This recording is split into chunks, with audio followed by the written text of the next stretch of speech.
Leviticus 1. The Lord spoke to Moses from the sacred tent, and gave him instructions for the community of Israel to follow when they offered sacrifices. Sacrifices to please me must be completely burned on the bronze altar. Bulls or rams or goats are the animals to be used for these sacrifices. If the animal is a bull, it must not have anything wrong with it. Lead it to the entrance of the sacred tent, and I will let you know if it is acceptable to me. Lay your hand on its head, and I will accept the animal as a sacrifice for taking away your sins. After the bull is killed in my presence, some priests from Aaron's family will offer its blood to me by splattering it against the four sides of the altar. Skin the bull and cut it up, while the priests pile wood on the altar fire to make it start blazing. Wash the bull's insides and hind legs, so the priests can lay them on the altar with the head, the fat, and the rest of the animal. A priest will then send all of it up in smoke with a smell that pleases me. If you sacrifice a ram or a goat, it must not have anything wrong with it. Lead the animal to the north side of the altar, where it is to be killed in my presence. Then some of the priests will splatter its blood against the four sides of the altar. Cut up the animal and wash its insides and hind legs. A priest will put these parts on the altar with the head, the fat, and the rest of the animal. Then he will send all of it up in smoke with a smell that pleases me. If you offer a bird for this kind of sacrifice, it must be a dove or a pigeon. A priest will take the bird to the bronze altar, where he will wring its neck and put its head on the fire. Then he will drain out its blood on one side of the altar, remove the bird's craw with what is in it, and throw them on the ash heap at the east side of the altar. Finally, he will take the bird by its wings, tear it partially open, and send it up in smoke with a smell that pleases me. Leviticus 2. When you offer sacrifices to give thanks to me, you must use only your finest flour. Put it in a dish, sprinkle olive oil and incense on the flour, and take it to the priests from Aaron's family. One of them will scoop up the incense together with a handful of the flour and oil. Then, to show that the whole offering belongs to me, the priest will lay this part on the bronze altar and send it up in smoke with a smell that pleases me. The rest of this sacrifice is for the priests. It is very holy, because it was offered to me. If you bake bread in an oven for this sacrifice, use only your finest flour, but without any yeast. You may make the flour into a loaf mixed with olive oil, or you may make it into thin wafers and brush them with oil. If you cook bread in a shallow pan for this sacrifice, use only your finest flour. Mix it with olive oil, but do not use any yeast.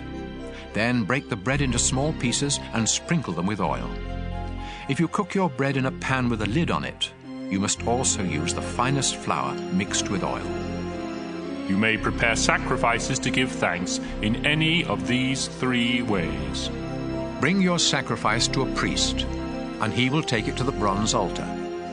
Then, to show that the whole offering belongs to me, the priest will lay part of it on the altar and send it up in smoke with a smell that pleases me. The rest of this sacrifice is for the priests. It is very holy, because it was offered to me. Yeast and honey must never be burned on the altar, so don't ever mix either of these in a grain sacrifice. You may offer either of them separately when you present the first part of your harvest to me, but they must never be burned on the altar. Salt is offered when you make an agreement with me, so sprinkle salt on these sacrifices. Freshly cut grain, either roasted or coarsely ground, must be used when you offer the first part of your grain harvest. You must mix in some olive oil and put incense on top, because this is a grain sacrifice. A priest will sprinkle all of the incense and some of the grain and oil on the altar, and send them up in smoke to show that the whole offering belongs to me. Leviticus 3. When you offer sacrifices to ask my blessing, you may offer either a bull or a cow, but there must be nothing wrong with the animal. Lead it to the entrance of the sacred tent, Lay your hand on its head and have it killed there. A priest from Aaron's family will splatter its blood against the four sides of the altar. Offer all of the fat on the animal's insides, as well as the lower part of the liver and the 2 kidneys with their fat. Some of the priests will lay these pieces on the altar and send them up in smoke with a smell that pleases me, together with the sacrifice that is offered to please me. Instead of a bull or a cow, you may offer any sheep or goat that has nothing wrong with it. If you offer a sheep, you must present it to me at the entrance to the sacred tent. Lay your hand on its head and have it killed there. A priest will then splatter its blood against the 4 sides of the altar. Offer the fat on the tail, the tailbone, and the insides, as well as the lower part of the liver and the 2 kidneys with their fat. One of the priests will lay these pieces on the altar and send them up in smoke as a food offering for me. If you offer a goat, you must also present it to me at the entrance to the sacred tent. Lay your hand on its head and have it killed there. A priest will then splatter its blood against the 4 sides of the altar. Offer all of the fat on the animal's insides, as well as the lower part of the liver and the 2 kidneys with their fat. One of the priests will put these pieces on the altar and send them up in smoke as a food offering with a smell that pleases me. All fat belongs to me, so you and your descendants must never eat any fat or any blood, not even in the privacy of your own homes. This law will never change. Leviticus 4. The Lord told Moses to say to the community of Israel, Offer a sacrifice to ask forgiveness when you sin by accidentally doing something I have told you not to do. When the high priest sins, he makes everyone else guilty too. And so he must sacrifice a young bull that has nothing wrong with it. The priest will lead the bull to the entrance of the sacred tent, lay his hand on its head and kill it there. He will take a bowl of the blood inside the tent, dip a finger in the blood, and sprinkle some of it 7 times towards the sacred chest behind the curtain. Then, in my presence, he will smear some of the blood on each of the 4 corners of the incense altar, before pouring out the rest at the foot of the bronze altar near the entrance to the tent. The priest will remove the fat from the bull, just as he does when he sacrifices a bull to ask my blessing. This includes the fat on the insides, as well as the lower part of the liver and the 2 kidneys with their fat. He will then send it all up in smoke. The skin and flesh of the bull, together with its legs, insides, and the food still in its stomach, are to be taken outside the camp and burned on a wood fire near the ash heap. When the nation of Israel disobeys me without meaning to, the whole nation is still guilty. Once you realize what has happened, you must sacrifice a young bull to ask my forgiveness. Lead the bull to the entrance of the sacred tent, where your tribal leaders will lay their hands on its head before having it killed in my presence. The priest will take a bowl of the animal's blood inside the sacred tent, dip a finger in the blood, and sprinkle some of it 7 times towards the sacred chest behind the curtain. Then, in my presence, he must smear some of the blood on each of the 4 corners of the incense altar, before pouring out the rest at the foot of the bronze altar near the entrance to the tent. After this, the priest will remove the fat from the bull and send it up in smoke on the altar. Finally, he will burn its remains outside the camp, just as he did with the other bull. By this sacrifice, the sin of the whole nation will be forgiven. Any tribal leader who disobeys me without meaning to is still guilty. As soon as the leader realizes what has happened, he must sacrifice a goat that has nothing wrong with it. This is a sacrifice for sin. So he will lay his hand on the animal's head before having it killed in my presence at the north side of the bronze altar. The priest will dip a finger in the blood, smear some of it on each of the 4 corners of the altar, and pour out the rest at the foot of the altar. Then he must send all of the fat up in smoke, just as he does when a sacrifice is offered to ask my blessing. By this sacrifice, the leader's sin will be forgiven. When any of you ordinary people disobey me without meaning to, you are still guilty. as soon as you realize what you have done, you must sacrifice a female goat that has nothing wrong with it. Lead the goat to the north side of the bronze altar, and lay your hand on its head before having it killed. Then a priest will dip a finger in the blood. He will smear some of it on each of the four corners of the altar, and pour out the rest at the foot of the altar. After this, the priest will remove all of the fat, just as he does when an animal is sacrificed to ask my blessing. The priest will then send the fat up in smoke, with a smell that pleases me. This animal is sacrificed so that I will forgive you ordinary people when you sin. If you offer a lamb instead of a goat as a sacrifice for sin, it must be a female that has nothing wrong with it. Lead the lamb to the altar and lay your hand on its head before having it killed. The priest will dip a finger in the blood, smear some of it on each of the four corners of the altar, and pour out the rest at the foot of the altar.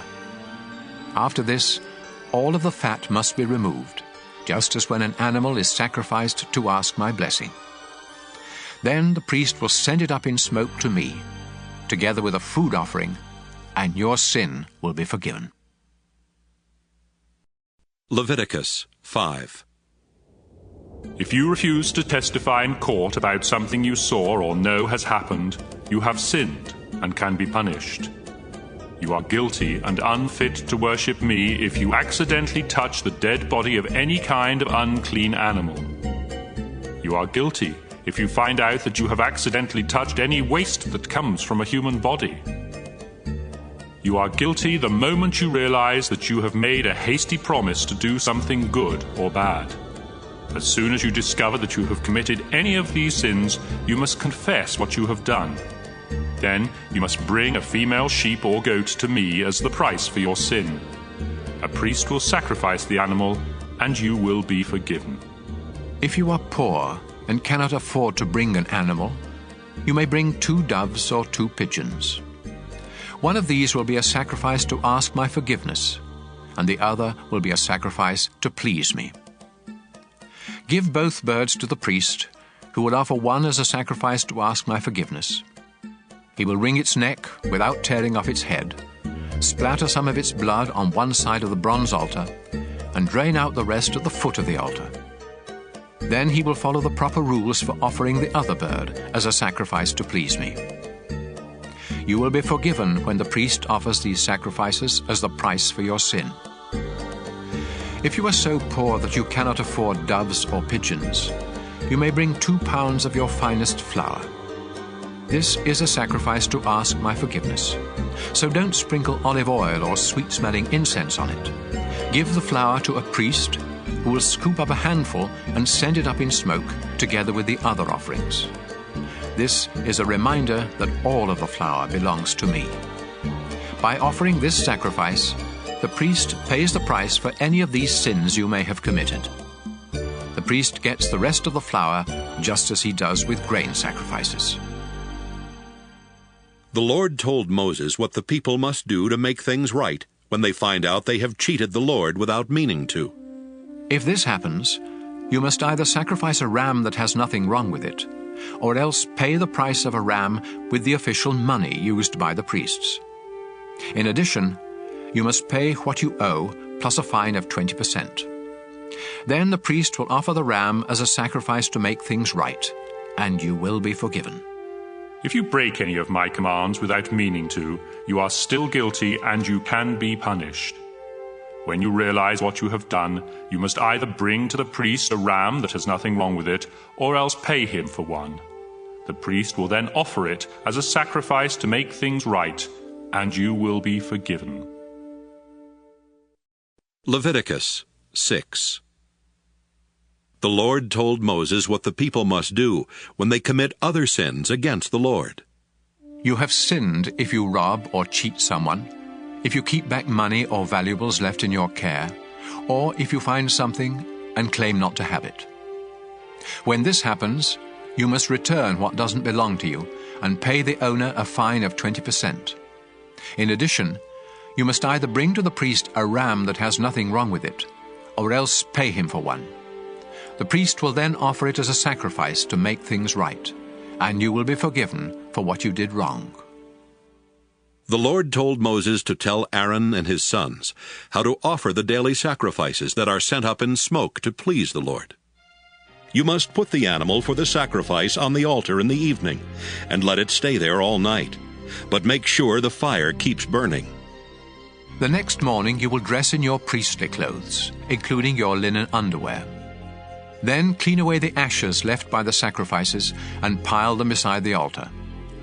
Change into your everyday clothes. Take the ashes outside the camp and pile them in a special place. The fire must never go out, so put wood on it each morning. After this, you are to lay an animal on the altar next to the fat that you sacrifice to ask my blessing. Then send it all up in smoke to me. The altar fire must always be kept burning. It must never go out. When someone offers a sacrifice to give thanks to me, the priests from Aaron's family must bring it to the front of the bronze altar, where one of them will scoop up a handful of the flour and oil together with all the incense on it. Then, to show that the whole offering belongs to me, he will lay all of this on the altar and send it up in smoke with a smell that pleases me. The rest of it is to be baked without yeast and eaten by the priests in the sacred courtyard of the sacred tent. This bread is very holy, just like the sacrifices for sin or for making things right. And I have given this part to the priests from what is offered to me on the altar. Only the men in Aaron's family are allowed to eat this bread, and they must go through a ceremony to be made holy before touching it. This law will never change. The Lord spoke to Moses and told him what sacrifices the priests must offer on the morning and evening of the day they are ordained. It is the same as the regular morning and evening sacrifices, a pound of flour mixed with olive oil and cooked in a shallow pan. The bread must then be crumbled into small pieces and sent up in smoke with a smell that pleases me. Each of Aaron's descendants who is ordained as a priest must perform this ceremony and make sure that the bread is completely burned on the altar. None of it may be eaten. The Lord told Moses how the priests from Aaron's family were to offer the sacrifice for sin. This sacrifice is very sacred, and the animal must be killed in my presence at the north side of the bronze altar. The priest who offers this sacrifice must eat it in the sacred courtyard of the sacred tent, and anyone or anything that touches the meat will be holy. If any of the animal's blood is splattered on the clothes of the priest, they must be washed in a holy place. If the meat was cooked in a clay pot, the pot must be destroyed. But if it was cooked in a bronze pot, the pot must be scrubbed and rinsed with water. This sacrifice is very holy, and only the priests may have any part of it. None of the meat may be eaten from the sacrifices for sin that require blood to be brought into the sacred tent. These sacrifices must be completely burned. Leviticus 7. The sacrifice to make things right is very sacred. The animal must be killed in the same place where the sacrifice to please me is killed, and the animal's blood must be splattered against the four sides of the bronze altar. Offer all of the animal's fat, including the fat on its tail and on its insides, as well as the lower part of the liver and the 2 kidneys with their fat. One of the priests will lay these pieces on the altar and send them up in smoke to me. This sacrifice for making things right is very holy. Only the priests may eat it, and they must eat it in a holy place. The ceremony for this sacrifice and the one for sin are just alike, and the meat may be eaten only by the priest who performs this ceremony of forgiveness. In fact, the priest who offers a sacrifice to please me may keep the skin of the animal, just as he may eat the bread from a sacrifice to give thanks to me. All other grain sacrifices, with or without olive oil in them, are to be divided equally among the priests of Aaron's family. Here are the instructions for offering a sacrifice to ask my blessing. If you offer it to give thanks, you must offer some bread together with it.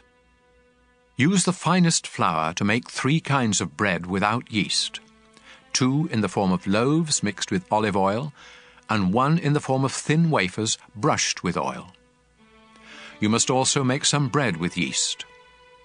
Give me 1 loaf or wafer from each of these 4 kinds of bread, after which they will belong to the priest who splattered the blood against the bronze altar.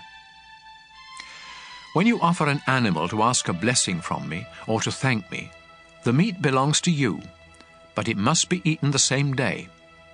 It is different with the sacrifices you offer me when you make me a promise or voluntarily give me something. The meat from those sacrifices may be kept and eaten the next day, but any that is left must be destroyed. If you eat any after the 2nd day, your sacrifice will be useless and unacceptable, and you will be both disgusting and guilty. Don't eat any of the meat that touches something unclean. Instead, burn it. The rest of the meat may be eaten by anyone who is clean and acceptable to me. But don't eat any of this meat if you have become unclean by touching something unclean from a human or an animal or from any other creature. If you do, you will no longer belong to the community of Israel. The Lord told Moses to say to the people, Don't eat the fat of cattle, sheep, or goats. If one of your animals dies or is killed by some wild animal, you may do anything with its fat except eat it. If you eat the fat of an animal that can be used as a sacrifice to me, you will no longer belong to the community of Israel. And no matter where you live, you must not eat the blood of any bird or animal, or you will no longer belong to the community of Israel. The Lord also told Moses to say to the people of Israel, If you want to offer a sacrifice to ask my blessing, you must bring the part to be burned and lay it on the bronze altar. But you must first lift up the choice ribs with their fat to show that the offering is dedicated to me. A priest from Aaron's family will then send the fat up in smoke, but the ribs belong to the priests. The upper joint of the right hind leg is for the priest who offers the blood and the fat of the animal. I have decided that the people of Israel must always give the choice ribs and the upper joint of the right hind leg to Aaron's descendants who have been ordained as priests to serve me. This law will never change. I am the Lord. These are the ceremonies for sacrifices to please the Lord, to give him thanks, and to ask his blessing or his forgiveness, as well as the ceremonies for those sacrifices that demand a payment, and for the sacrifices that are offered when priests are ordained. While Moses and the people of Israel were in the desert at Mount Sinai, the Lord commanded them to start offering these sacrifices. Leviticus 8. The Lord said to Moses, Send for Aaron and his sons, as well as their priestly clothes, the oil for ordination, the bull for the sin offering, the 2 rams and a basket of bread made without yeast. Then bring the whole community of Israel together at the entrance to the sacred tent. Moses obeyed the Lord, and when everyone had come together, he said, We are here to follow the Lord's instructions. After Moses told Aaron and his sons to step forward, he had them wash themselves. He put the priestly shirt and robe on Aaron and wrapped the sash around his waist. Then he put the sacred vest on Aaron and fastened it with the finely woven belt. Next, he put on Aaron the sacred breastpiece that was used in learning what the Lord wanted his people to do. He placed the turban on Aaron's head, and on the front of the turban was the narrow strip of thin gold as a sign of his dedication to the Lord. Moses then dedicated the sacred tent and everything in it to the Lord by sprinkling them with some of the oil for ordination. He sprinkled the bronze altar 7 times, and he sprinkled its equipment, as well as the large bronze bowl and its base. He also poured some of the oil on Aaron's head to dedicate him to the Lord. At last, Moses dressed Aaron's sons in their shirts, then tied sashes around them and put special caps on them, just as the Lord had commanded. Moses led out the bull that was to be sacrificed for sin, and Aaron and his sons laid their hands on its head. After it was killed, Moses dipped a finger in the blood and smeared some of it on each of the 4 corners of the bronze altar before pouring out the rest at the foot of the altar. This purified the altar and made it a fit place for offering the sacrifice for sin. Moses then took the fat on the bull's insides, as well as the lower part of the liver and the 2 kidneys, with their fat, and sent them up in smoke on the altar fire. Finally, he took the skin and the flesh of the bull, together with the food still in its stomach, and burned them outside the camp, just as the Lord had commanded. Moses led out the ram for the sacrifice to please the Lord. After Aaron and his sons had laid their hands on its head, Moses killed the ram and splattered its blood against the four sides of the altar. Moses had the animal cut up, and he washed its insides and hind legs. Then he laid the head, the fat, and the rest of the ram on the altar, and sent them up in smoke with a smell that pleased the Lord. All this was done just as the Lord had commanded. Moses led out the ram for the ceremony of ordination. Aaron and his sons laid their hands on its head, and it was killed. Moses smeared some of its blood on Aaron's right earlobe, some on his right thumb, and some on the big toe of his right foot. Moses did the same thing for Aaron's sons, before splattering the rest of the blood against the four sides of the altar. He took the animal's fat tail, the fat on its insides, and the lower part of the liver and the two kidneys with their fat, and the right hind leg. Then he took from a basket some of each of the 3 kinds of bread that had been made without yeast, and had been dedicated to the Lord. Moses placed the bread on top of the meat, and gave it all to Aaron and his sons, who lifted it up to show that it was dedicated to the Lord. After this, Moses placed it on the fires of the altar, and sent it up in smoke with a smell that pleased the Lord. This was part of the ordination ceremony. Moses lifted up the choice ribs of the ram, to show that they were dedicated to the Lord. This was the part that the Lord had said Moses could have.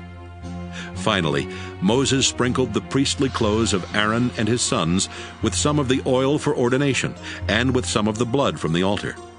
So Aaron and his sons, together with their priestly clothes, were dedicated to the Lord. Moses said to Aaron and his sons, "The Lord told me that you must boil this meat at the entrance to the sacred tent, and eat it there with the bread.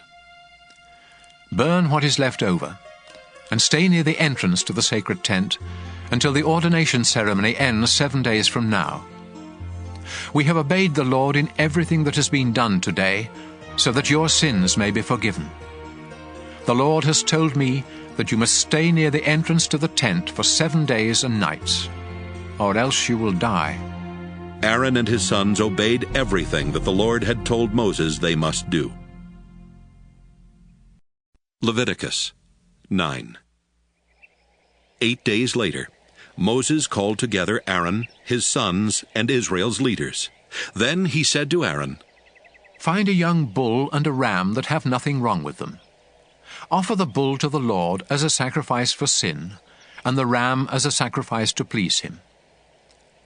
Tell the people of Israel that they must offer sacrifices as well. They must offer a goat as a sacrifice for sin, and a bull and a ram as a sacrifice to please the Lord. The bull and the ram must be a year old and have nothing wrong with them. Then the people must offer a bull and a ram as a sacrifice to ask the Lord's blessing, and also a grain sacrifice mixed with oil. Do this because the Lord will appear to you today." After the animals and the grain had been brought to the front of the sacred tent, and the people were standing there in the presence of the Lord, Moses said, "The Lord has ordered you to do this, so that he may appear to you in all of his glory. Aaron, step up to the altar and offer the sacrifice to please the Lord.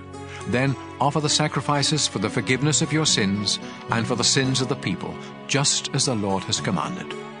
Aaron stepped up to the altar and killed the bull that was to be the sacrifice for his sins. His sons brought him the blood. He dipped a finger in it, smeared some on the 4 corners of the bronze altar, and poured out the rest at its foot. But he sent up in smoke the fat, the kidneys, and the lower part of the liver, just as the Lord had commanded Moses. Then Aaron burned the skin and the flesh outside the camp. After Aaron had killed the ram that was sacrificed to please the Lord, Aaron's sons brought him the blood, and he splattered it against all 4 sides of the altar. They brought him each piece of the animal, including the head, and he burned them all on the altar. He washed the insides and the hind legs, and also sent them up in smoke. Next, Aaron sacrificed the goat for the sins of the people, as he had done with the sacrifice for his own sins. And so he burned this sacrifice on the altar in the proper way. He also presented the grain sacrifice and burned a handful of the flour on the altar as part of the morning sacrifice. At last, he killed the bull and the ram as a sacrifice to ask the Lord's blessing on the people. Aaron's sons brought him the blood, and he splattered it against the four sides of the altar. His sons placed all the fat, as well as the kidneys and the lower part of the liver, on top of the choice ribs. Then Aaron burned the fat on the altar and lifted up the ribs and the right hind leg to show that these were dedicated to the Lord. This was done just as the Lord had instructed Moses. Aaron held out his hand and gave the people his blessing, before coming down from the bronze altar where he had offered the sacrifices. He and Moses went into the sacred tent, and when they came out, they gave the people their blessing. Then the Lord appeared to the people in all his glory. The Lord sent fiery flames that burned up everything on the altar, and when everyone saw this, they shouted and fell to their knees to worship the Lord. Leviticus 10. Nadab and Abihu were two of Aaron's sons, but they disobeyed the Lord by burning incense to him on a fire pan when they were not supposed to. Suddenly the Lord sent fiery flames and burned them to death. Then Moses told Aaron that this was exactly what the Lord had meant when he said, I demand respect from my priests, and I will be praised by everyone. Aaron was speechless. Moses sent for Mishael and Elzaphan, the two sons of Aaron's uncle Uzziel. Then he told them, Take these two dead relatives of yours outside the camp, far from the entrance to the sacred tent. So they dragged the dead men away by their clothes. Then Moses told Aaron and his other two sons, Eleazar and Ithamar, Don't show your sorrow by messing up your hair and tearing your priestly clothes, or the Lord will get angry. He will kill the three of you and punish everyone else. It's all right for your relatives, the people of Israel, to mourn for those he destroyed by fire, but you are the Lord's chosen priests, and you must not leave the sacred tent, or you will die. Aaron and his two sons obeyed Moses. The Lord said to Aaron, When you or your sons enter the sacred tent, you must never drink beer or wine. If you do, you will die right there. This law will never change. You must learn the difference between what is holy and what isn't holy, and between the clean and the unclean. You must also teach the people of Israel everything that I commanded Moses to say to them. Moses told Aaron and his two sons, Eleazar and Ithamar, The grain sacrifice that was offered to give thanks to the Lord is very holy. So make bread without yeast from the part that wasn't sent up in smoke, and eat it beside the altar. The Lord has said that this belongs to you and your sons, and that it must be eaten in a holy place. But the choice ribs and the hind leg that were lifted up may be eaten by your entire family, as long as you do so in an acceptable place. These parts are yours from the sacrifices that the people offer to ask the Lord's blessing. This is what the Lord has commanded, and it will never change. When Moses asked around and learned that the ram for the sin sacrifice had already been burned on the altar, he became angry with Eleazar and Ithamar and said, Why didn't you eat the meat from this sacrifice in an acceptable place? It is very holy, and the Lord has given you this sacrifice to remove Israel's sin and guilt. Whenever an animal's blood isn't brought into the sacred tent, I commanded you to eat its meat in an acceptable place, but you burned it instead. Their father Aaron replied, Today 2 of my sons offered the sacrifice for sin and the sacrifice to please the Lord, and look what has happened to me. Would the Lord have approved if I had eaten the sacrifice for sin? Moses was satisfied with Aaron's reply. Leviticus 11. The Lord told Moses and Aaron to say to the community of Israel, You may eat any animal that has divided hoofs, and choose the cud. But you must not eat animals such as camels, rock badgers, and rabbits that chew the cud but don't have divided hooves. And you must not eat pigs. They have divided hooves, but don't chew the cud. All of these animals are unclean, and you are forbidden even to touch their dead bodies. You may eat anything that lives in water and has fins and scales, but it would be disgusting for you to eat anything else that lives in water, and you must not even touch their dead bodies. Eagles, vultures, buzzards, crows, ostriches, hawks, seagulls, owls, pelicans, storks, herons, hoopoes, and bats are also disgusting, and you are forbidden to eat any of them. The only winged insects you may eat are locusts, grasshoppers, and crickets. All other winged insects that crawl are too disgusting for you to eat. Don't even touch the dead bodies of animals that have divided hooves, but don't chew the cud. And don't touch the dead bodies of animals that have paws. If you do, you must wash your clothes, but you are still unclean until evening. Moles, rats, mice, and all kinds of lizards are unclean. Anyone who touches their dead bodies, or anything touched by their dead bodies, becomes unclean until evening. If something made of wood, cloth, or leather touches one of their dead bodies, it must be washed, but it is still unclean until evening. If any of these animals is found dead in a clay pot, the pot must be broken to pieces, and everything in it becomes unclean. If you pour water from this pot on any food, that food becomes unclean, and anything drinkable in the pot becomes unclean. If the dead body of one of these animals touches anything else, including ovens and stoves, that thing becomes unclean and must be destroyed. A spring or a cistern where one of these dead animals is found is still clean, but anyone who touches the animal becomes unclean.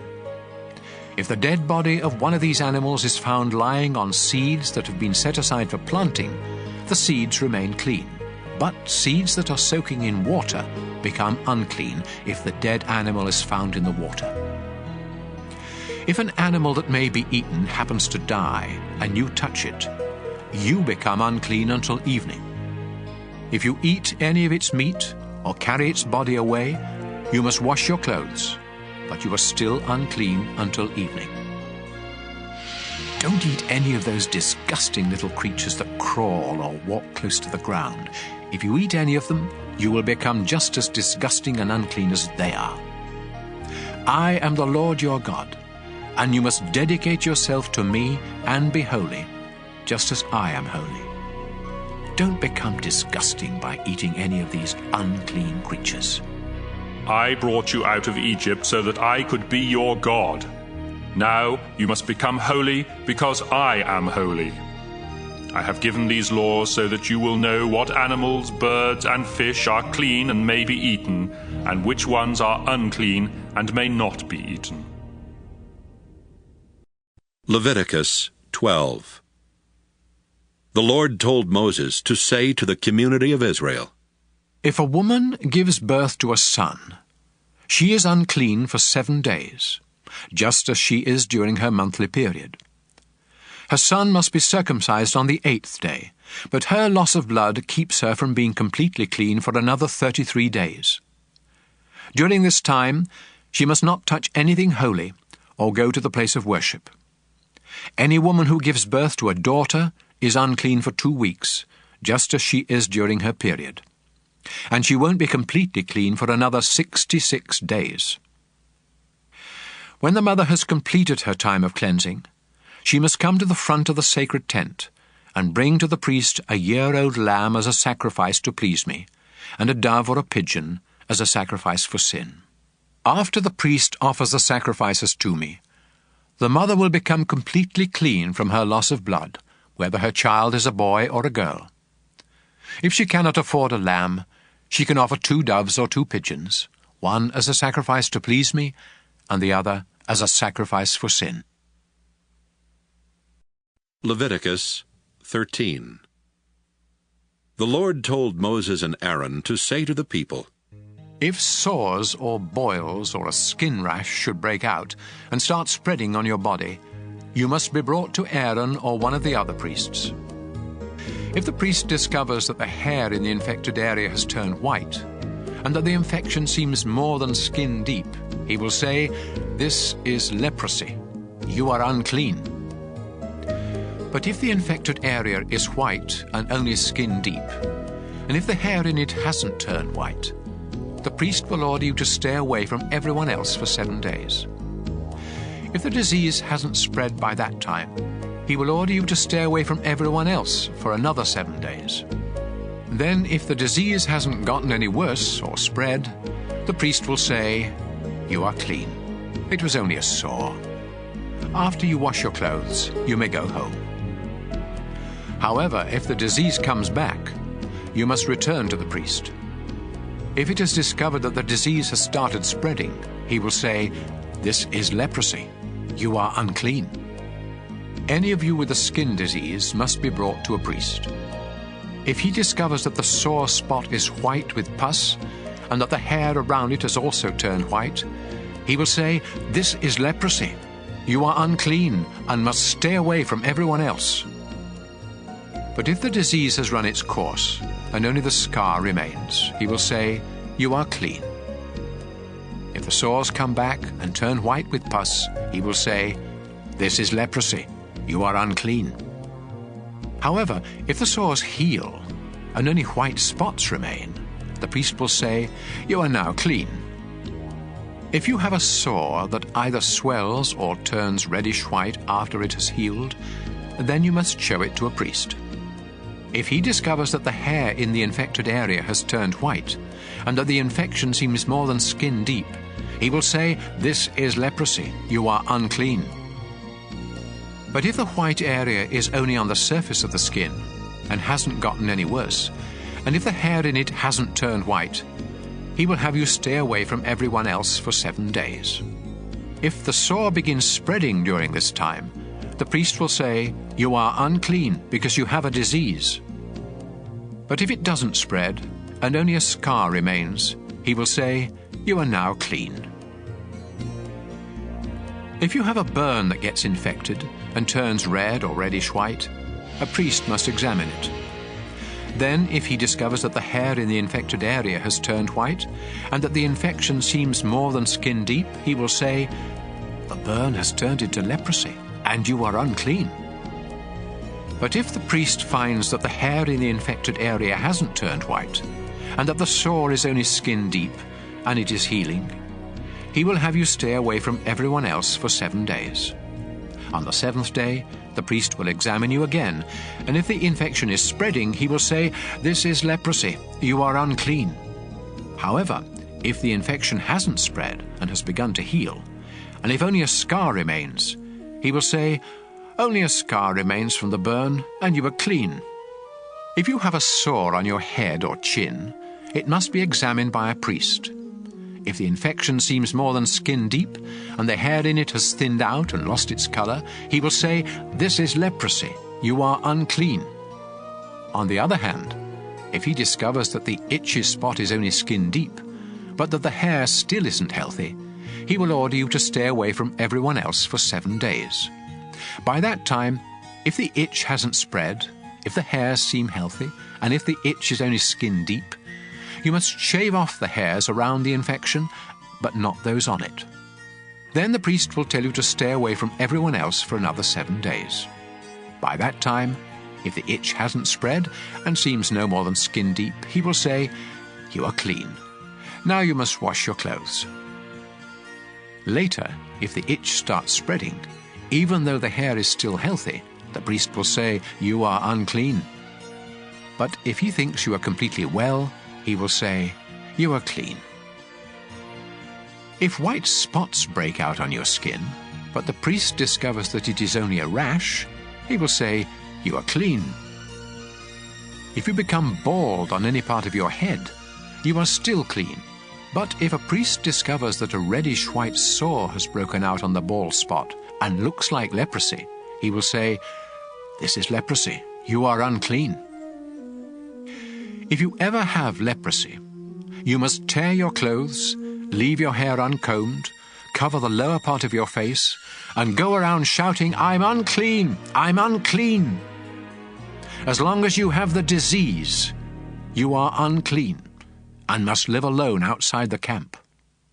If a greenish or reddish spot appears anywhere on any of your clothing or on anything made of leather, you must let the priest examine the clothing or the leather. He will put it aside for 7 days, And if the mildew has spread in that time, he will say, "This is unclean because the mildew has spread." Then he will burn the clothing or the piece of leather. If the priest discovers that the mildew hasn't spread, he will tell you to wash the clothing or leather and put it aside for another 7 days, after which he will examine it again. If the spot hasn't spread, but is still greenish or reddish, the clothing or leather is unclean and must be burned. But if the spot has faded after being washed, he will tear away the spot. Later, if the spot reappears elsewhere on the clothing or the leather, you must burn it. Even if the spot completely disappears after being washed, it must be washed again before it is clean. These are the rules for deciding if clothing is clean or unclean after a spot appears on it. Leviticus 14. The Lord told Moses to say to the people, After you think you are healed of leprosy, you must ask for a priest to come outside the camp and examine you. And if you are well, he will have someone bring out 2 live birds that are acceptable for sacrifice, together with a stick of cedar wood, a piece of red yarn, and a branch from a hyssop plant. The priest will have someone kill one of the birds over a clay pot of spring water. Then he will dip the other bird, the cedar, the red yarn, and the hyssop in the blood of the dead bird. Next, he will sprinkle you 7 times with the blood and say, "You are now clean." Finally, he will release the bird and let it fly away. After this, you must wash your clothes, shave your entire body, and take a bath before you are completely clean. You may move back into camp, but you must not enter your tent for 7 days. Then you must once again shave your head, face, and eyebrows, as well as the hair on the rest of your body. Finally, wash your clothes and take a bath, and you will be completely clean. On the 8th day, you must bring to the priest 2 rams and a year-old female lamb that have nothing wrong with them. Also bring a half pint of olive oil and 6 pounds of your finest flour mixed with oil. Then the priest will present you and your offerings to me at the entrance to my sacred tent. There he will offer one of the rams, together with a pint of oil, as a sacrifice to make things right. He will also lift them up to show that they are dedicated to me. This sacrifice is very holy. It belongs to the priest and must be killed in the same place where animals are killed as sacrifices for sins and as sacrifices to please me. The priest will smear some of the blood from this sacrifice on your right earlobe, some on your right thumb, and some on the big toe of your right foot. He will then pour some of the olive oil into the palm of his left hand, dip a finger of his right hand into the oil, and sprinkle some of it 7 times toward the sacred tent. Next, he will smear some of the oil on your right earlobe, some on your right thumb, and some on the big toe of your right foot, and pour the rest of the oil from his palm on your head. Then he will offer the other 2 animals, one as a sacrifice for sin, and the other as a sacrifice to please me, together with a grain sacrifice. After this, you will be completely clean. If you are poor and cannot afford to offer this much, you may offer a ram as a sacrifice to make things right, together with a half pint of olive oil and 2 pounds of flour mixed with oil as a grain sacrifice. The priest will then lift these up to dedicate them to me. Depending on what you can afford, you must also offer either 2 doves or 2 pigeons, one as a sacrifice for sin and the other as a sacrifice to please me. The priest will offer these to me in front of the sacred tent on the 8th day. The priest will kill this ram for the sacrifice to make things right, and he will lift it up with the olive oil in dedication to me. Then he will smear some of the blood on your right earlobe, some on your right thumb, and some on the big toe of your right foot. The priest will pour some of the olive oil into the palm of his left hand, then dip a finger of his right hand in the oil and sprinkle some of it 7 times toward the sacred tent. He will smear some of the oil on your right earlobe, some on your right thumb, and some on the big toe of your right foot, just as he did with the blood of the sacrifice to make things right. And he will pour the rest of the oil from his palm on your head. Then, depending on what you can afford, he will offer either the doves or the pigeons together with the grain sacrifice. One of the birds is the sacrifice for sin, and the other is the sacrifice to please me. After this, you will be completely clean. These are the things you must do if you have leprosy and cannot afford the usual sacrifices to make you clean. The Lord told Moses and Aaron to say to the people, After I have given you the land of Canaan as your permanent possession, here is what you must do if I ever put mildew on the walls of any of your homes. First, you must say to a priest, I think mildew is on the wall of my house. The priest will reply, Empty the house before I inspect it, or everything in it will be unclean. If the priest discovers greenish or reddish spots that go deeper than the surface of the walls, he will have the house closed for 7 days. Then he will return and check to see if the mildew has spread. If so, he will have someone scrape the plaster from the walls, remove the filthy stones, then haul everything off and dump it in an unclean place outside the town. Afterwards, the wall must be repaired with new stones and fresh plaster. If the mildew appears a second time, the priest will come and say, This house is unclean. It's covered with mildew that can't be removed. Then he will have the house torn down and every bit of wood, stone and plaster hauled off to an unclean place outside the town.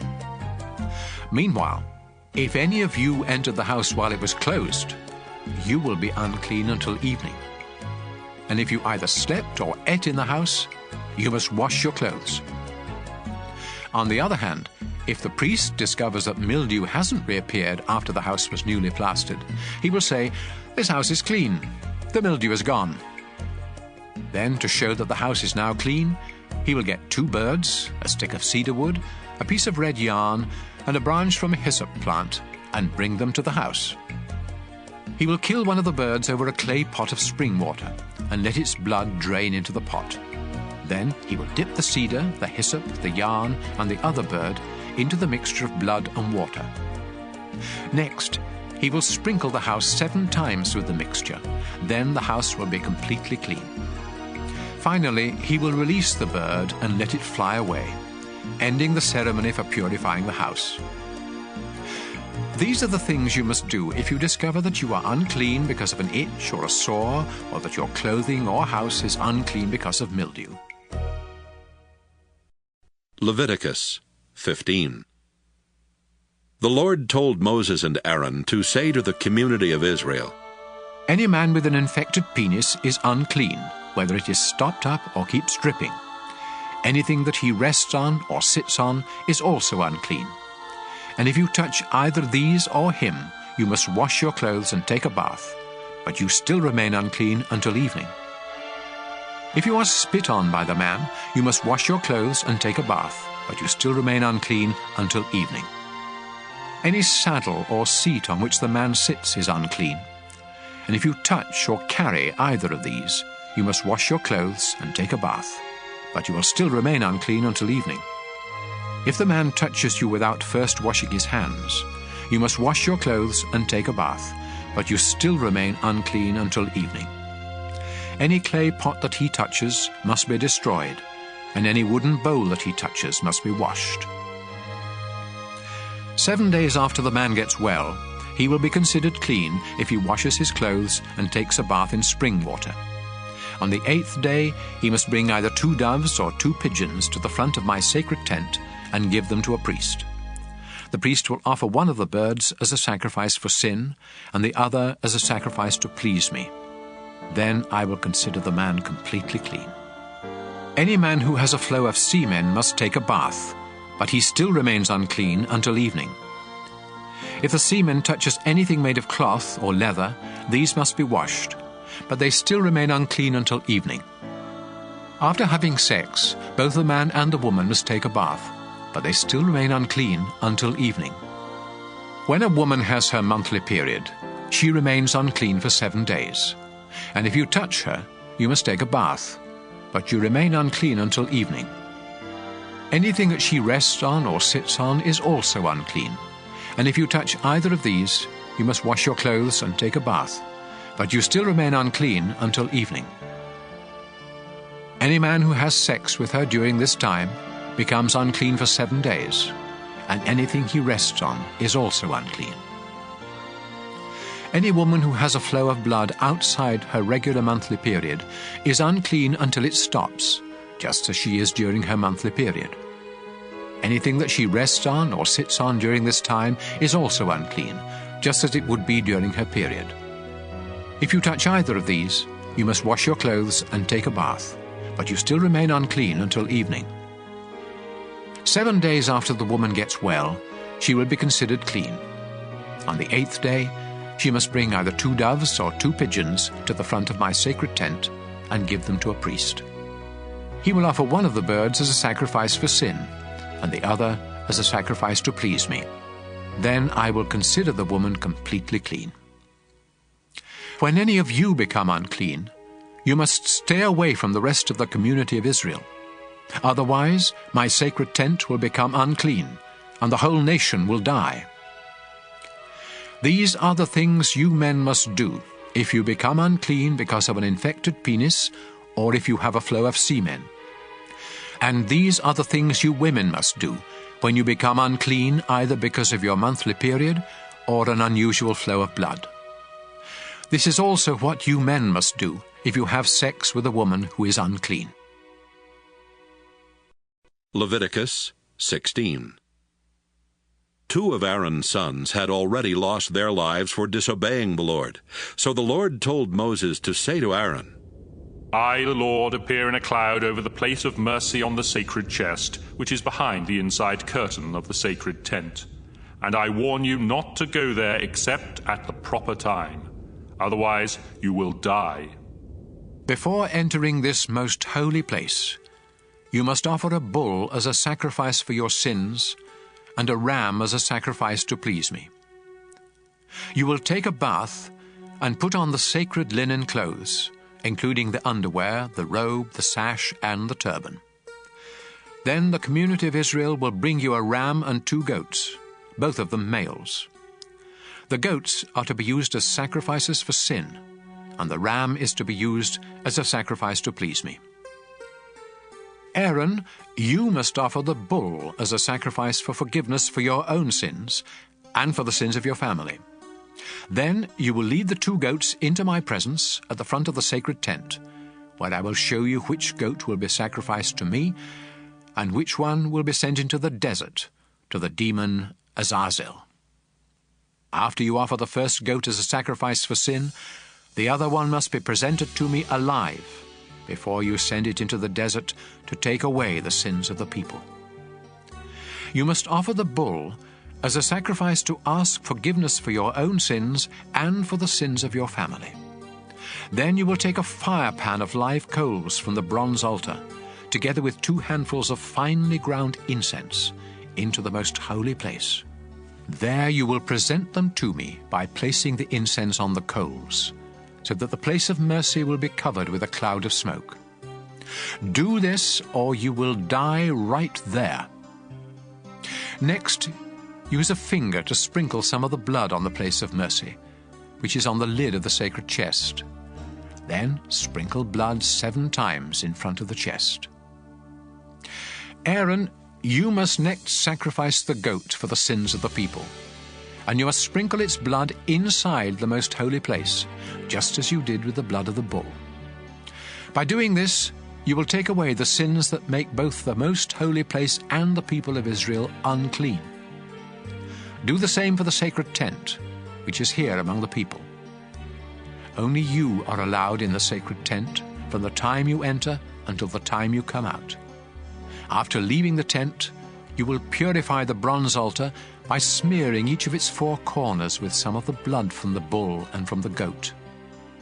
Use a finger to sprinkle the altar 7 times with the blood, and it will be completely clean from the sins of the people. After you have purified the most holy place, the sacred tent, and the bronze altar, you must bring the live goat to the front of the tent. There you will lay your hands on its head while confessing every sin the people have committed. And you will appoint someone to lead the goat into the desert, so that it can take away their sins. Finally, this goat that carries the heavy burden of Israel's sins must be released deep in the desert. Aaron, after this, you must go inside the sacred tent, take a bath, put on your regular priestly clothes, and leave there the clothes you put on before entering the most holy place. Then you will come out and offer sacrifices to please me, and sacrifices for your sins and for the sins of the people. The fat from these sacrifices for sin must be sent up in smoke on the bronze altar. The one who led the goat into the desert and sent it off to the demon Azazel must take a bath and wash his clothes before coming back into camp. The remains of the bull and the goat whose blood was taken into the most holy place must be taken outside the camp and burned. And whoever does this must take a bath and change clothes before coming back into camp. On the 10th day of the 7th month of each year, you must go without eating to show sorrow for your sins, and no one, including foreigners who live among you, is allowed to work. This is the day on which the sacrifice for the forgiveness of your sins will be made in my presence, and from now on it must be celebrated each year. Go without eating, and make this a day of complete rest, just like the Sabbath. The high priest must offer the sacrifices for cleansing from sin while wearing the sacred linen clothes.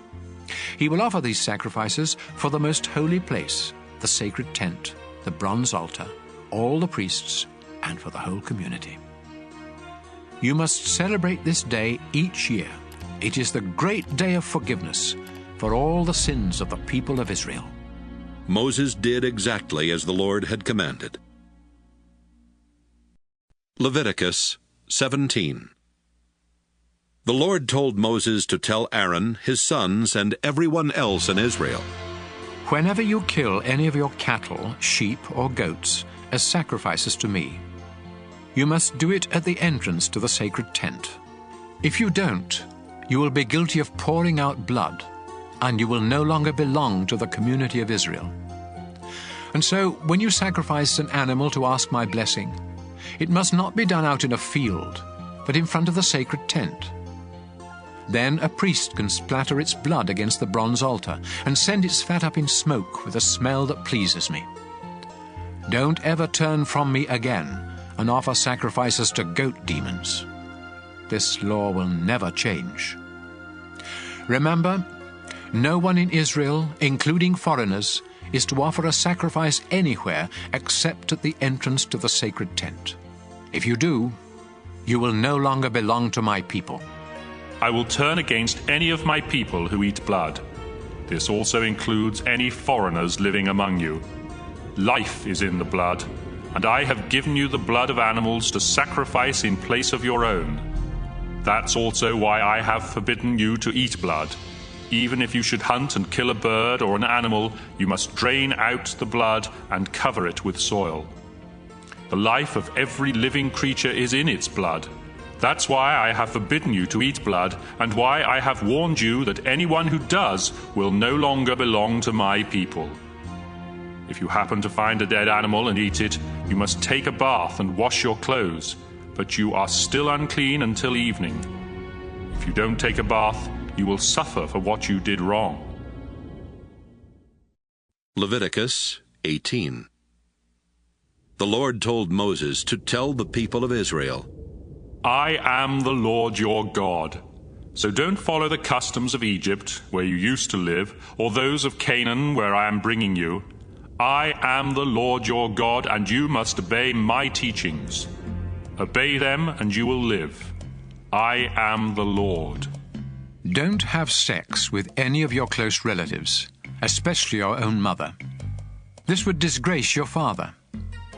And don't disgrace him by having sex with any of his other wives.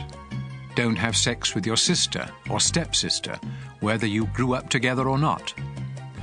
Don't disgrace yourself by having sex with your granddaughter or half-sister, or a sister of your father or mother. Don't disgrace your uncle by having sex with his wife. Don't have sex with your daughter-in-law or sister-in-law. And don't have sex with the daughter or granddaughter of any woman that you have earlier had sex with. You may be having sex with a relative, and that would make you unclean. As long as your wife is alive, don't cause trouble for her by taking one of her sisters as a second wife. When a woman is having her monthly period, she is unclean, so don't have sex with her. Don't have sex with another man's wife. That would make you unclean. Don't sacrifice your children on the altar fires to the god Molech. I am the Lord your God, and that would disgrace me. It is disgusting for a man to have sex with another man.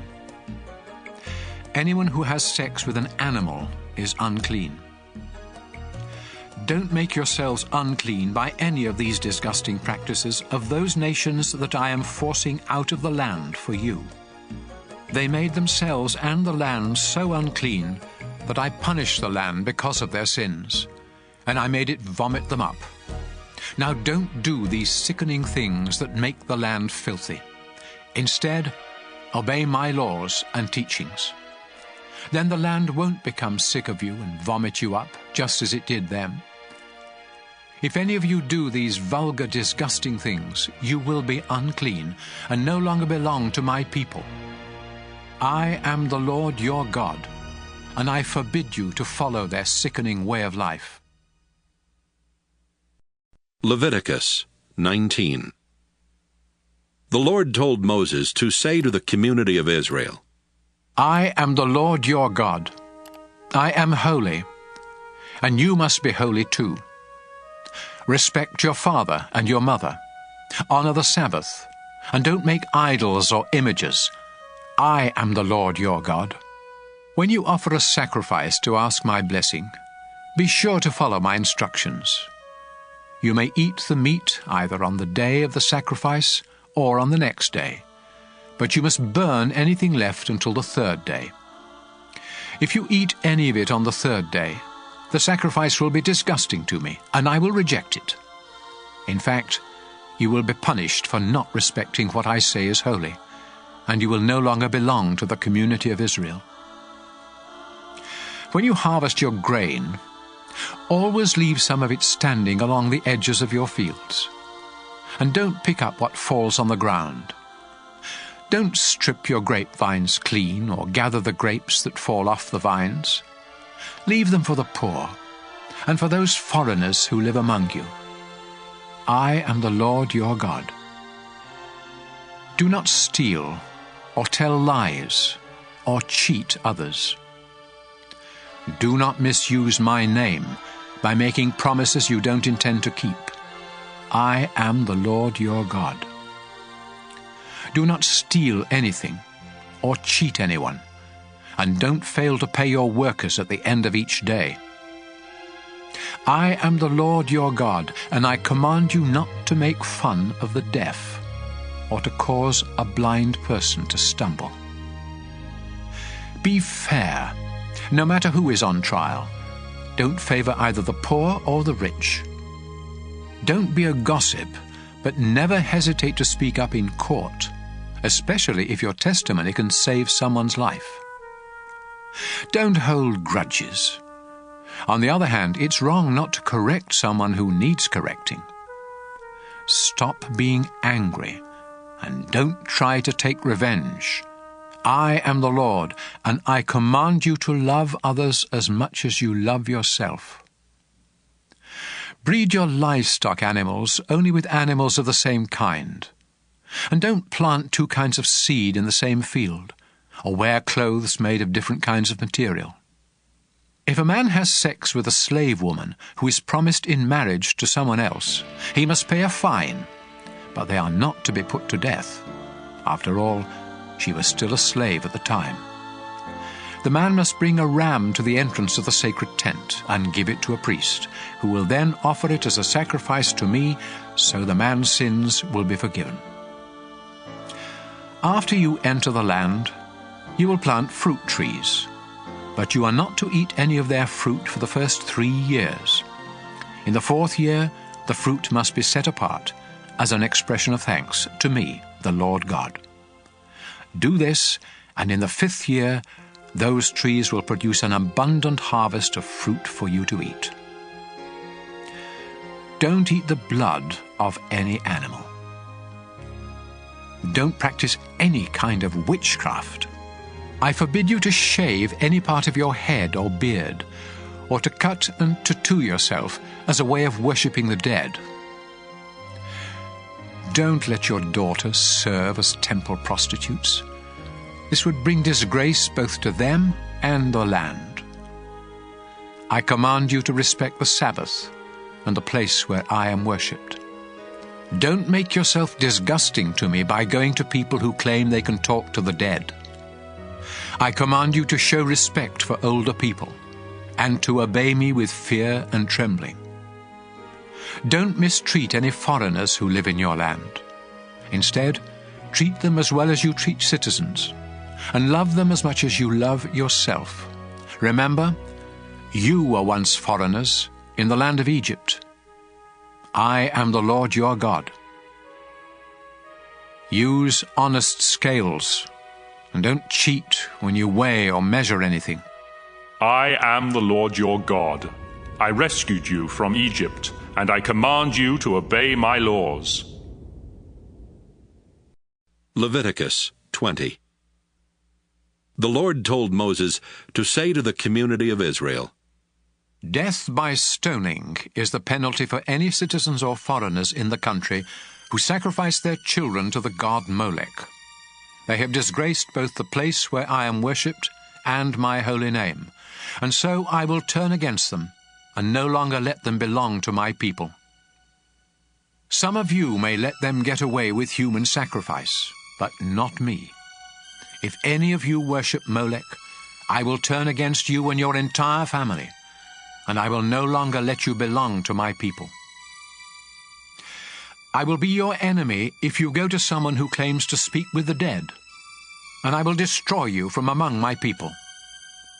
Dedicate yourselves to me and be holy, because I am the Lord your God. I have chosen you as my people, and I expect you to obey my laws. If you curse your father or mother, you will be put to death, and it will be your own fault. If any of you men have sex with another man's wife, both you and the woman will be put to death.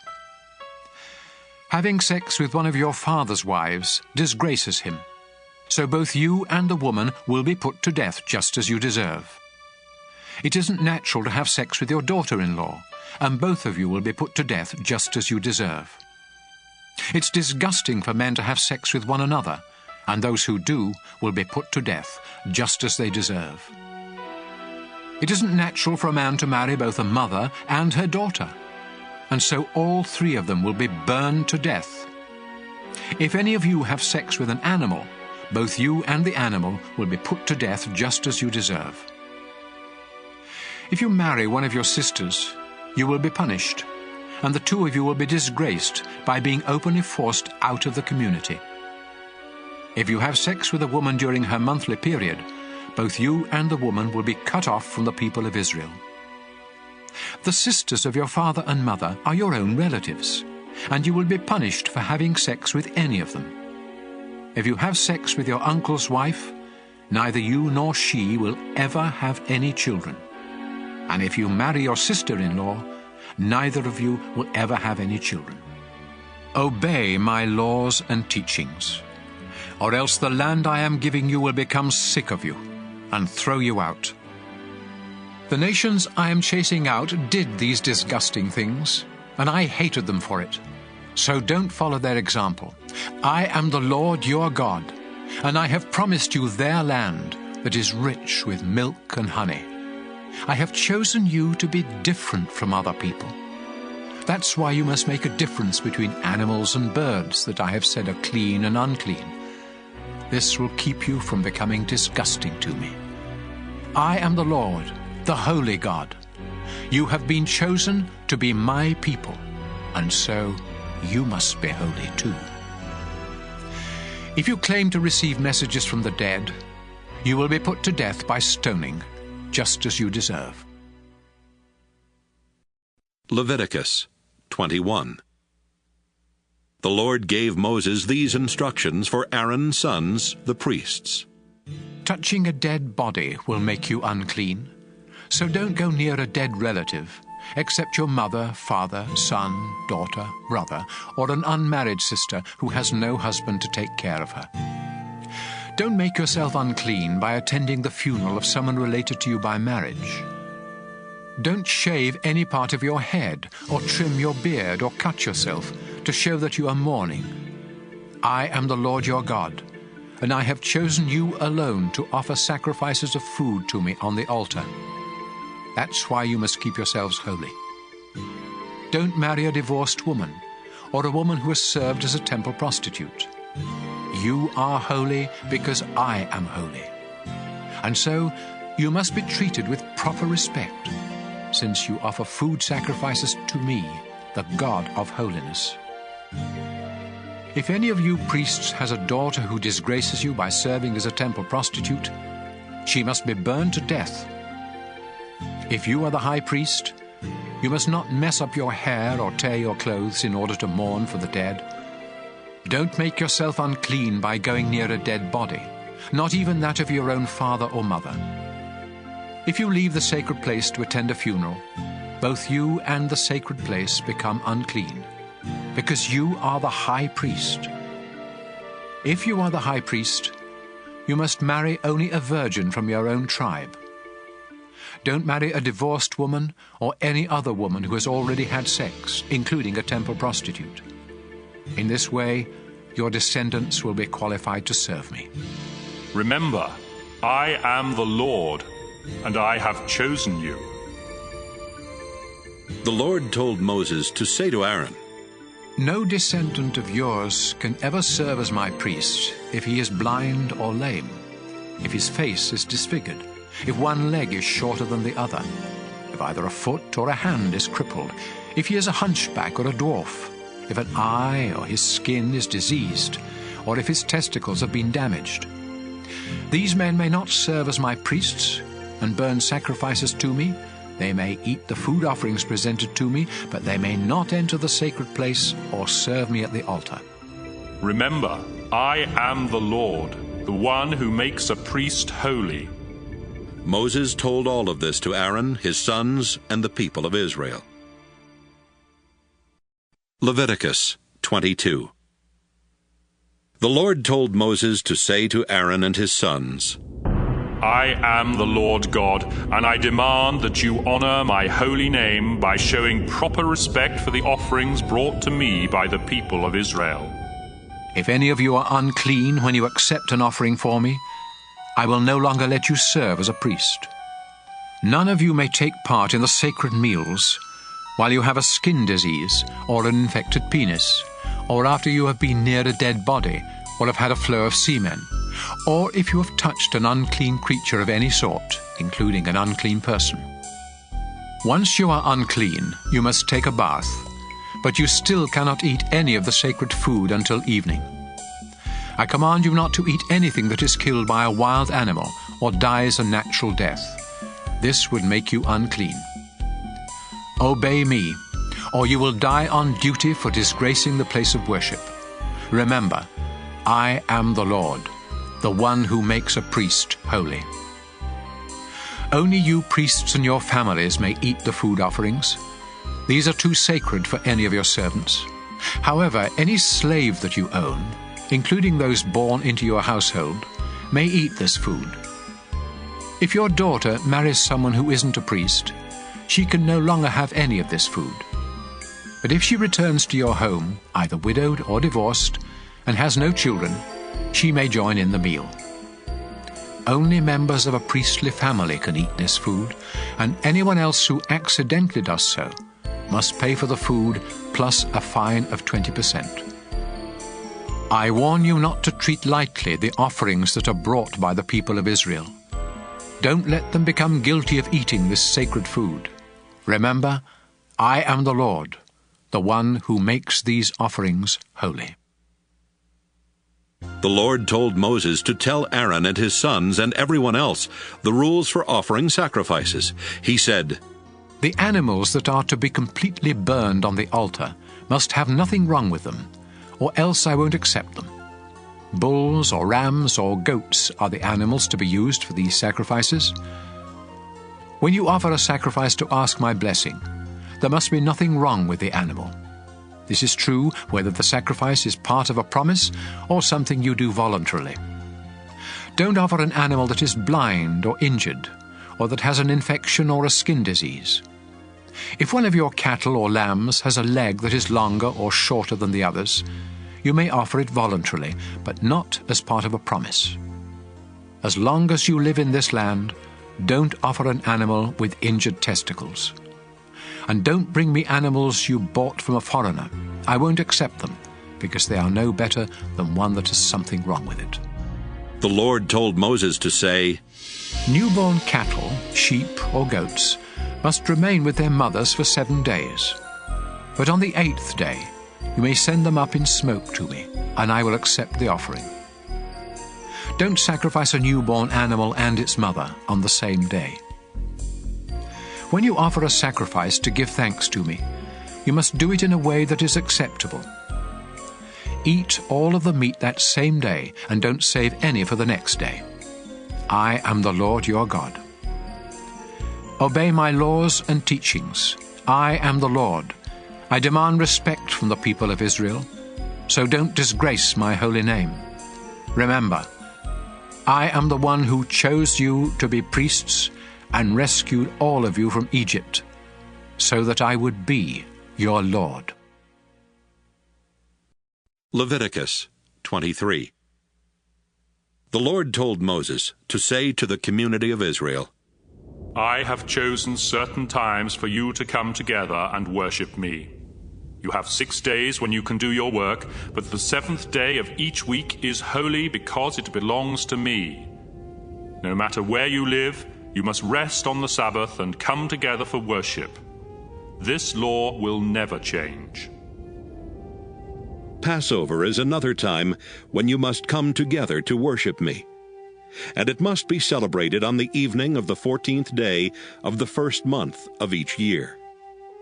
The festival of thin bread begins on the 15th day of that same month. It lasts 7 days, and during this time you must honor me by eating bread made without yeast. On the first day of this festival, you must rest from your work and come together for worship. Each day of this festival you must offer sacrifices. Then on the final day, you must once again rest from your work and come together for worship. The Lord told Moses to say to the community of Israel, After you enter the land I am giving you, the first bundle of wheat from each crop must be given to me. So bring it to a priest on the day after the Sabbath. He will lift it up in dedication to me, and I will accept you. You must also offer a sacrifice to please me. So bring the priest a 1-year-old lamb that has nothing wrong with it, and 4 pounds of your finest flour mixed with olive oil. Then he will place these on the bronze altar and send them up in smoke with a smell that pleases me. Together with these, you must bring a quart of wine as a drink offering. I am your God, and I forbid you to eat any new grain or anything made from it until you have brought these offerings. This law will never change. 7 weeks after you offer this bundle of grain, each family must bring another offering of new grain. Do this exactly 50 days later, which is the day following the 7th Sabbath. Bring 2 loaves of bread to be lifted up in dedication to me. Each loaf is to be made with yeast and with 4 pounds of the finest flour from the first part of your harvest. At this same time, the entire community of Israel must bring 7 lambs that are a year old, a young bull, and 2 rams.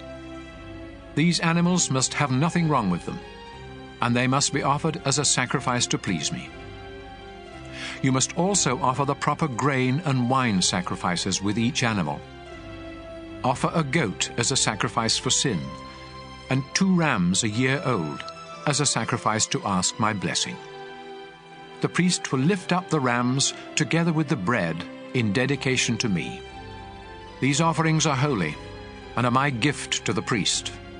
This is a day of celebration and worship, a time of rest from your work. You and your descendants must obey this law. When you harvest your grain, always leave some of it standing around the edges of your fields. And don't pick up what falls on the ground. Leave it for the poor and for those foreigners who live among you. I am the Lord your God. The Lord told Moses to say to the people of Israel, The first day of the 7th month must be a day of complete rest. Then at the sound of the trumpets, you will come together to worship and to offer sacrifices on the altar. The Lord God said to Moses, The 10th day of the 7th month is the great day of forgiveness. It is a solemn day of worship. Everyone must go without eating to show sorrow for their sins, and sacrifices must be burned. No one is to work on that day. It is the great day of forgiveness, when sacrifices will be offered to me, so that I will forgive your sins.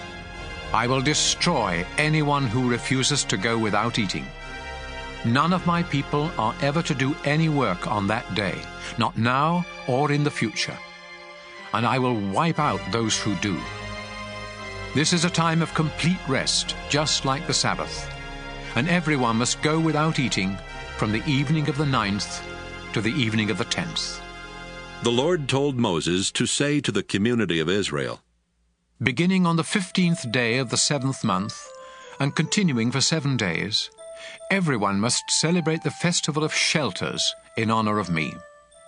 No one is to do any work on the first day of the festival. It is a time when everyone must come together for worship. For 7 days, sacrifices must be offered on the altar. The 8th day is also to be a day of complete rest, as well as a time of offering sacrifices on the altar and of coming together for worship. I have chosen these festivals as times when my people must come together for worship, and when animals, grain, and wine are to be offered on the proper days. These festivals must be celebrated in addition to the Sabbaths, and the times when you offer special gifts or sacrifices to keep a promise or as a voluntary offering. Remember to begin the Festival of Shelters on the 15th day of the 7th month, after you have harvested your crops. Celebrate this festival for 7 days in honor of me, and don't do any work on the first day or on the day following the festival. Pick the best fruit from your trees, and cut leafy branches to use during the time of this joyous celebration in my honor. I command you and all your descendants to celebrate this festival during the 7th month of each year. For 7 days, every Israelite must live in a shelter, so future generations will know that I made their ancestors live in shelters when I brought them out of Egypt. I am the Lord your God.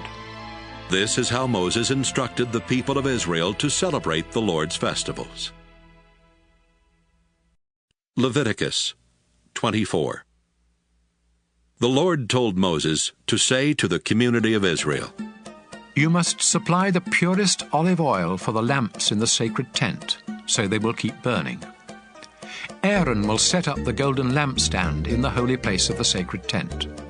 Then he will light the 7 lamps that must be kept burning there in my presence every night from now on. This law will never change. Use your finest flour to bake 12 loaves of bread, about 4 pounds each.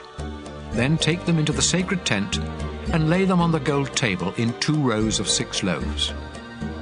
Alongside each row, put some pure incense that will be sent up by fire in the place of the bread, as an offering to me. Aaron must lay fresh loaves on the table each Sabbath, and priests in all generations must continue this practice as part of Israel's agreement with me.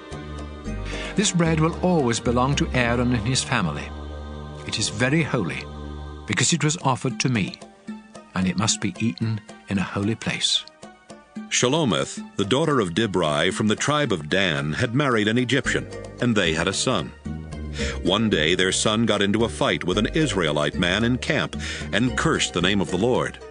So the young man was dragged off to Moses, who had him guarded while everyone waited for the Lord to tell them what to do. Finally the Lord said to Moses, "This man has cursed me. Take him outside the camp and have the witnesses lay their hands on his head. Then command the whole community of Israel to stone him to death. And warn the others that everyone else who curses me will die in the same way, whether they are Israelites by birth or foreigners living among you." Death is also the penalty for murder. But the killing of an animal that belongs to someone else requires only that the animal be replaced. Personal injuries to others must be dealt with in keeping with the crime. A broken bone for a broken bone, an eye for an eye, or a tooth for a tooth. It's possible to pay the owner for an animal that has been killed, but death is the penalty for murder.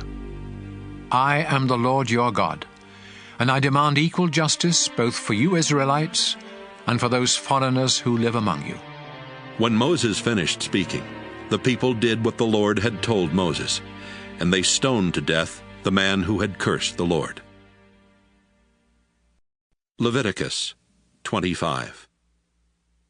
When Moses was on Mount Sinai, the Lord told him to say to the community of Israel, After you enter the land that I am giving you, it must be allowed to rest 1 year out of every 7. You may raise grain and grapes for 6 years, but the 7th year you must let your fields and vineyards rest in honor of me, your Lord.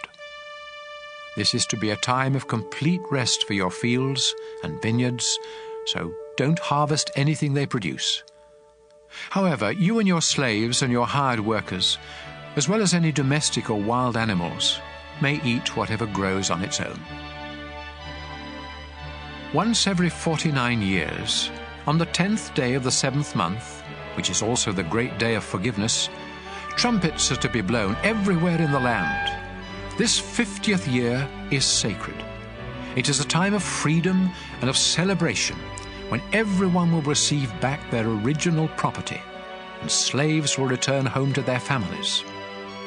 This is a year of complete celebration, so don't plant any seed or harvest what your fields or vineyards produce. In this time of sacred celebration, you may eat only what grows on its own. During this year, all property must go back to its original owner. So when you buy or sell farmland, the price is to be determined by the number of crops it can produce before the next year of celebration. Don't try to cheat. If it is a long time before the next year of celebration, the price will be higher, because what is really being sold are the crops that the land can produce. I am the Lord your God, so obey me and don't cheat anyone. If you obey my laws and teachings, you will live safely in the land and enjoy its abundant crops. Don't ever worry about what you will eat during the 7th year, when you are forbidden to plant or harvest. I will see to it that you harvest enough in the 6th year to last for 3 years. In the 8th year, you will live on what you harvested in the 6th year. But in the 9th year, you will eat what you plant and harvest in the 8th year. No land may be permanently bought or sold. It all belongs to me. It isn't your land, and you only live there for a little while. When property is being sold, the original owner must be given the first chance to buy it. If any of you Israelites become so poor that you are forced to sell your property, your closest relative must buy it back, if that relative has the money. Later, if you can afford to buy it, you must pay enough to make up for what the present owner will lose on it before the next year of celebration, when the property would become yours again. But if you don't have the money to pay the present owner a fair price, you will have to wait until the year of celebration, when the property will once again become yours. If you sell a house in a walled city, you have only 1 year in which to buy it back. If you don't buy it back before that year is up, it becomes the permanent property of the one who bought it, and it will not be returned to you in the year of celebration. But a house out in a village may be bought back at any time, just like a field, and it must be returned to its original owner in the year of celebration. If any Levites own houses inside a walled city, they will always have the right to buy them back. And any houses that they do not buy back will be returned to them in the year of celebration, because these homes are their permanent property among the people of Israel. No pasture land owned by the Levi tribe can ever be sold. It is their permanent possession. If any of your people become poor and unable to support themselves, you must help them, just as you are supposed to help foreigners who live among you. Don't take advantage of them by charging any kind of interest or selling them food for profit. Instead, honor me by letting them stay where they now live. Remember, I am the Lord your God. I rescued you from Egypt and gave you the land of Canaan so that I would be your God. Suppose some of your people become so poor that they have to sell themselves and become your slaves. Then you must treat them as servants rather than as slaves, and in the year of celebration they are to be set free, so they and their children may return home to their families and property. I brought them out of Egypt to be my servants, not to be sold as slaves. So obey me, and don't be cruel to the poor. If you want slaves, buy them from other nations, or from the foreigners who live in your own country, and make them your property. You can own them, and even leave them to your children when you die, but do not make slaves of your own people, or be cruel to them. Even if some of you Israelites become so much in debt that you must sell yourselves to foreigners in your country, you still have the right to be set free by a relative, such as a brother or uncle or cousin, or some other family member. In fact, if you ever get enough money, you may buy your own freedom by paying your owner for the number of years you would still be a slave before the next year of celebration. The longer the time until then, the more you will have to pay. And even while you are the slaves of foreigners in your own country, your people must make sure that you are not mistreated. If you cannot gain your freedom in any of these ways, both you and your children will still be set free in the year of celebration. People of Israel, I am the Lord your God, and I brought you out of Egypt to be my own servants. Leviticus 26. I am the Lord your God. So don't make or worship any sort of idols or images. Respect the Sabbath and honor the place where I am worshipped, because I am the Lord. Faithfully obey my laws, and I will send rain to make your crops grow, and your trees produce fruit. Your harvest of grain and grapes will be so abundant that you won't know what to do with it all. You will eat and be satisfied, and you will live in safety. I will bless your country with peace, and you will rest without fear. I will wipe out the dangerous animals and protect you from enemy attacks. You will chase and destroy your enemies, even if there are only 5 of you and 100 of them, or only 100 of you and 10,000 of them. I will treat you with such kindness that your nation will grow strong, and I will also keep my promises to you. Your barns will overflow with grain each year. I will live among you and never again look on you with disgust. I will walk with you. I will be your God, and you will be my people. I am the Lord your God, and I rescued you from Egypt so that you would never again be slaves. I have set you free. Now walk with your heads held high. If you disobey me and my laws, and if you break our agreement, I will punish you terribly, and you will be ruined. You will be struck with incurable diseases and with fever that leads to blindness and depression.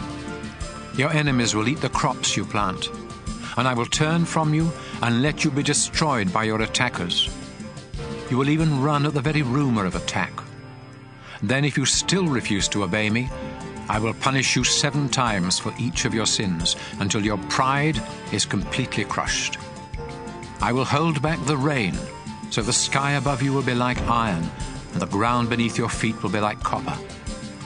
All of your hard work will be for nothing, and there will be no harvest of grain or fruit. If you keep rebelling against me, I'll punish you 7 times worse, just as your sins deserve. I'll send wild animals to attack you, and they will gobble down your children and livestock. So few of you will be left that your roads will be deserted. If you remain my enemies after this, I'll remain your enemy and punish you even worse. War will break out because you broke our agreement. And if you escape to your walled cities, I'll punish you with horrible diseases, and you will be captured by your enemies.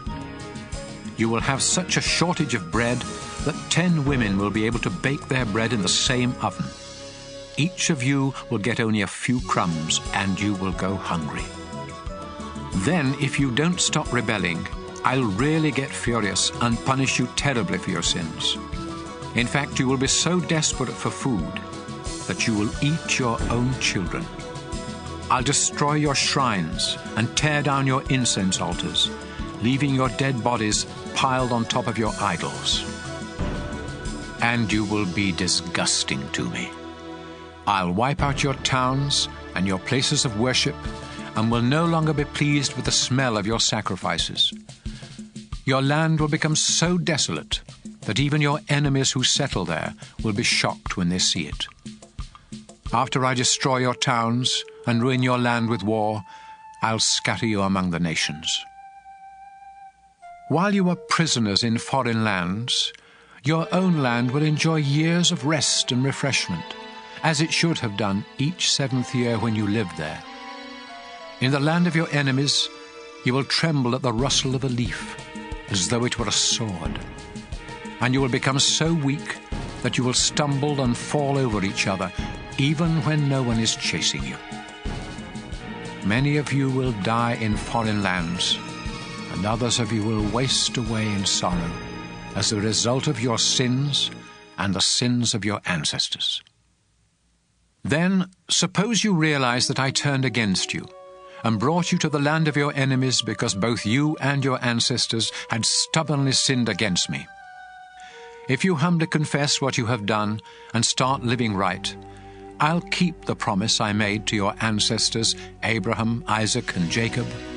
I will bless your land and let it rest during the time that you are in a foreign country, paying for your rebellion against me and my laws. No matter what you have done, I am still the Lord your God, and I will never completely reject you or become absolutely disgusted with you there in the land of your enemies. While nations watched, I rescued your ancestors from Egypt so that I would be their God. Yes, I am your Lord, and I will never forget our agreement. Moses was on Mount Sinai when the Lord gave him these laws and teachings for the people of Israel. Leviticus 27. The Lord told Moses to say to the community of Israel, If you ever want to free someone who has been promised to me, you may do so by paying the following amounts, weighed according to the official standards: 50 pieces of silver for men ages 20 to 60, and 30 pieces for women; 20 pieces of silver for young men ages 5 to 20, and 10 pieces for young women; 15 pieces of silver for men ages 60 and above, and 10 pieces for women; 5 pieces of silver for boys ages 1 month to 5 years, and 3 pieces for girls. If you have promised to give someone to me and can't afford to pay the full amount for that person's release, you will be taken to a priest, and he will decide how much you can afford. If you promise to sacrifice an animal to me, it becomes holy, and there is no way you can set it free. If you try to substitute any other animal, no matter how good, for the one you promised, they will both become holy and must be sacrificed. Donkeys are unfit for sacrifice, so if you promise me a donkey, you must bring it to the priest and let him determine its value. But if you want to buy it back, you must pay an additional 20%. If you promise a house to me, a priest will set the price, whatever the condition of the house. But if you decide to buy it back, you must pay an additional 20%. If you promise part of your family's land to me, its value must be determined by the bushels of seed needed to plant the land, and the rate will be 10 pieces of silver for every bushel of seed. If this promise is made in the year of celebration, the land will be valued at the full price. But any time after that, the price will be figured according to the number of years before the next year of celebration. If you decide to buy back the land, you must pay the price plus an additional 20%, but you cannot buy it back once someone else has bought it. When the year of celebration comes, the land becomes holy, because it belongs to me, and it will be given to the priests. If you promise me a field that you have bought, its value will be decided by a priest, according to the number of years before the next year of celebration, and the money you pay will be mine. However, on the next year of celebration, the land will go back to the family of its original owner. Every price will be set by the official standards. All firstborn animals of your flocks and herds are already mine, and so you cannot promise any of them to me. If you promise me a donkey, you may buy it back by adding an additional 20% to its value. If you don't buy it back, it can be sold to someone else for whatever a priest has said it is worth. Anything that you completely dedicate to me must be completely destroyed. It cannot be bought back or sold. Every person, animal, and piece of property that you dedicate completely is only for me. In fact, any humans who have been promised to me in this way must be put to death. 10% of everything you harvest is holy and belongs to me, whether it grows in your fields or on your fruit trees. If you want to buy back this part of your harvest, you may do so by paying what it is worth, plus an additional 20%. When you count your flocks and herds, 1 out of 10 of every newborn animal is holy and belongs to me, no matter how good or bad it is. If you substitute one animal for another, both of them become holy, and neither can be bought back. Moses was on Mount Sinai when the Lord gave him these laws for the people of Israel.